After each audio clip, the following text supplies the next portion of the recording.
Welcome back. Welcome back. Lance Yamada joining us for Tech Talk. How are you doing today, Lance? Hey, I'm doing good. Good. We're still talking about the Briar because Lance was a huge part of it. He was a huge volunteer for it. You're a huge curler, but also he's wearing his jacket. I didn't see the white jackets. I had a black one. I like yours. Actually, it was the only one left on the store. So I kind of took it because they weren't getting any more. Right. The merchandise was selling quite well. Good. And so it was like first come, first serve, and I actually happened to be in there one of the nights and picked one up. Fantastic. Fantastic. Okay, so today, though, Curved TVs. Curved TVs. We've explored this a little bit on Tech Talk. A little bit.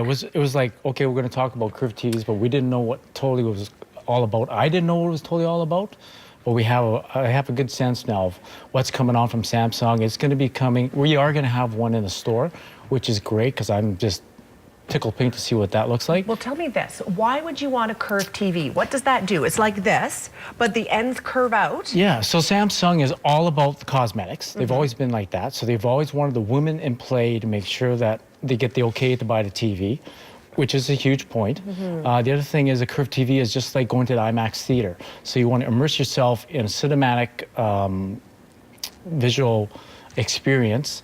And the whole idea is if you're watching this curved TV, your eyes don't see the bezel at all. And it's almost like the TV is floating, which is kind of neat. Let's take a look at this. Maybe this will give us an idea what you mean. Yeah, and you know what? The other thing is they've got this stand, because it looks really good on a TV stand now, that the TV looks like it's actually floating in the air. So cosmetically, it's a lot thinner. OLED is a technology where you can make the bezel a lot thinner, therefore you can bend the TV. It's a lot more energy efficient, it's a lot more brighter, it's 4K, so it's going to be 4 times the amount as 1080p, which is huge. Tell me this, does the screen bend on its own when deemed necessary in the show, or is it something you do yourself and say, I think we want to put the bendy thing on today? Like, No, how does that work? It's automatic? The whole screen is actually bent. It's permanently bent? It's permanently bent, right? Okay. So it'd be a good idea to put in the corner. It'd be a little bit different on a wall, on a flat wall, because you'd have to kind of put some other things to go with it to make sure it doesn't stick out too much. Right. But the whole concept is to get that cinematic view that when you go to an IMAX theater, you're totally getting this theater feel. Do you have them in right now at Andres, and have you watched one? No. I haven't watched one. Danielle saw one at the CS show. She says it was quite incredible. Right.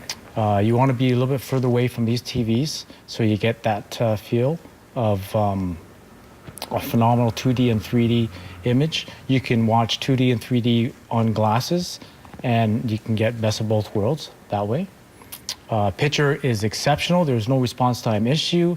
It has every option is what the Passion TV has. So it's got gesture control. You are the remote. So once again, you do your emotions and stuff, and I will turn the TV on or change the channel. Is that fairly new? I haven't heard about that. Yeah, it was in their Passion TVs when they first came out this year.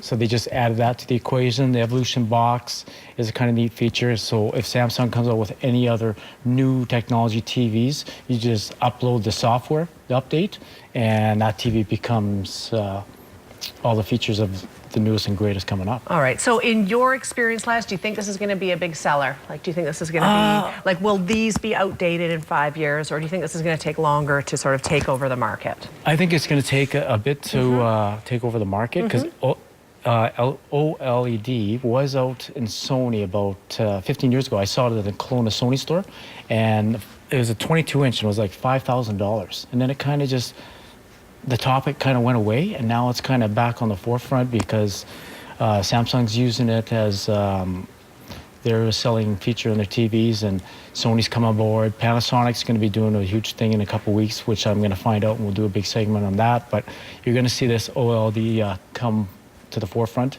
as well as the 4K TVs. Okay. Tell me this. If people would like to see one in real life, to get that real feel, when will there be one in the store? I would say in the summertime. Okay, so it's pretty new then. Yeah, it's pretty new. It's pretty futuristic. They're going to have the same features in a flat screen TV. There's 2 series. But I like to get one to the store, and we'll invite everybody up and do a Samsung show. You'll be there and watch Curve TV. Break out the popcorn. We'll be there. All right. Lance Yamada, thank you for being here today. Information right there. Sounds like it might be the summer until one is at the store, but interesting technology, these Curve TVs. We're back in 2 minutes. Stay with us.